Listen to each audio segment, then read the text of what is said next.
think directors should have creative control on their movies, or do you think they should be some oversight from producers or studio executives? Are you for creative freedom control? Well, it's a complicated question for the very obvious reason of not every director is equally competent, and not every production and producer is the same when it comes to them giving notes. And as simple as in the vast majority of these situations, the director is an employee hired to create a product for the producers, for the studio, for the financiers.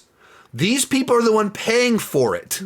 So of course it would be insane that they wouldn't be allowed to have input on the thing that they are paying for. And as soon as you phrase it that way, the people that are like, I've got $100 million and I would like you to make a movie with my $100 million. And you go, well, why would we ever tell the director what to do? Why aren't you giving him complete creative freedom on his movie? Her movie. It's not his or her movie. They didn't pay to make it. If they put in their own $100 million, have all the creative freedom that you want to make that thing. But they didn't. Someone else was like, I'm going to put up my $50 million. I'm going to risk my $50 million to make a movie. And they're trusting someone to get it done. And if they watch what that person is doing and they go, this guy's an idiot. She's an idiot. Of course you're going to have people step in to try and fix it. So right off the bat, that's the starting point where you have to keep in mind, because we're going to get into the nuance right after this. But the people that are paying for the movie to be created, it's their movie. It's their money. You've got a director that is just spending like crazy, going over budget. Even the phrasing of over budget. We talk about movie budgets, and when we say budget, we actually mean spend. Like what you spend and what you budget are not the same thing. Budget is what you're supposed to spend, not what you actually spend. You've got a director going over budget. Of course the producers are going to step in because they're spending someone else's money, and more of it than they said they were going to spend.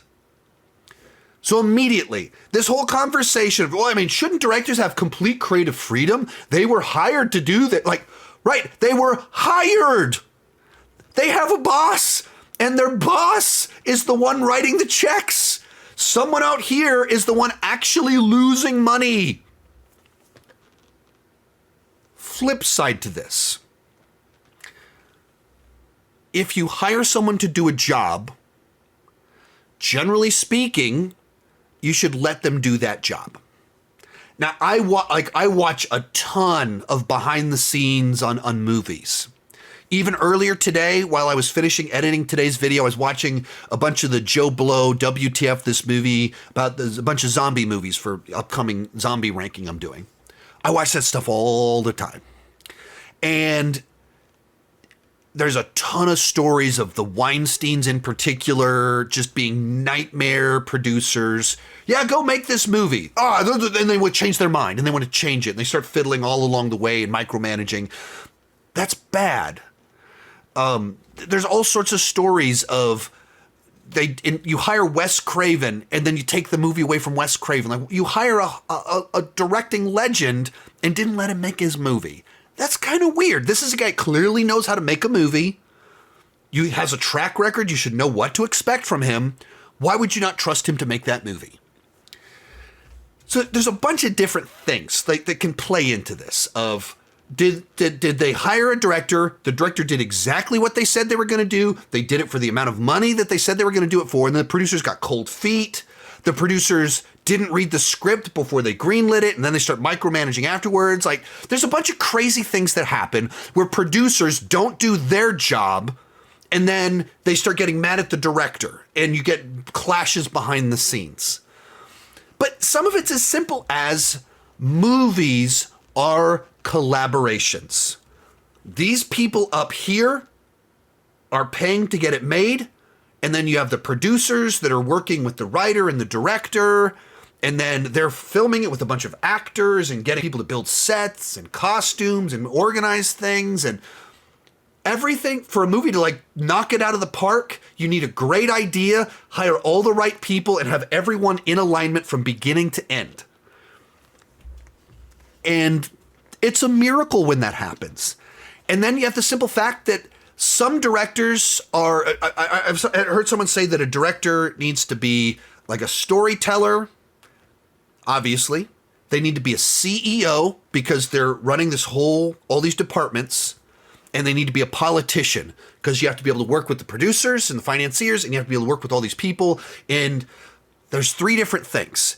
And these directors that are these A-listers that keep doing awesome movies and getting great opportunities, and they stick around a long time, they're good at all 3.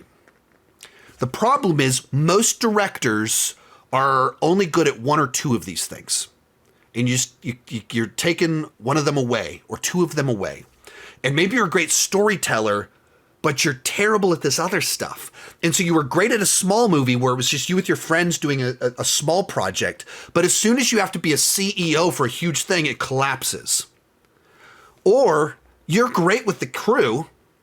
You're great with the storytelling, but you're a terrible politician, so you just don't move up in this world. Some people are just a great politician and a great CEO too. So they work great in the system. They're not just a good storyteller. They always come in under budget. They get the job done. They're just not a very good storyteller. And you can think of some directors that are kind of like that. But you have to think through all these different aspects of making a movie and the realities of how all of this stuff works. And it's a romanticized idea that just let directors have creative control. Why? Some of them are morons. Some of them are incompetent.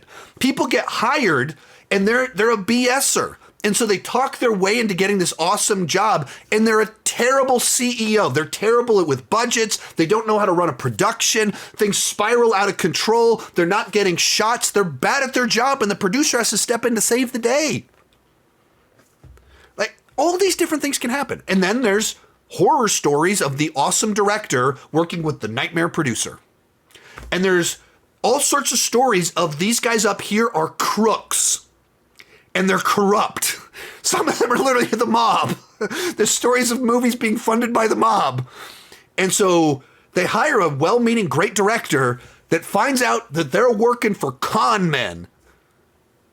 Every scenario, there's so many moving parts. Things can fall apart anywhere along the way. So I don't believe in any one romanticized idea because I don't believe in the romanticized version of any of this. It's all a collaboration. And it's all weird and messy. Most of these clips are pulled from my Patreon live streams. I do about 6 live streams every single month. For $2 per month, $20 per year, you can get access to all the exclusive videos and live streams. For $5 per month, you get your name on my end card. At the top tier, you get a 30-minute video chat with me each month. The link down below in the description has more information.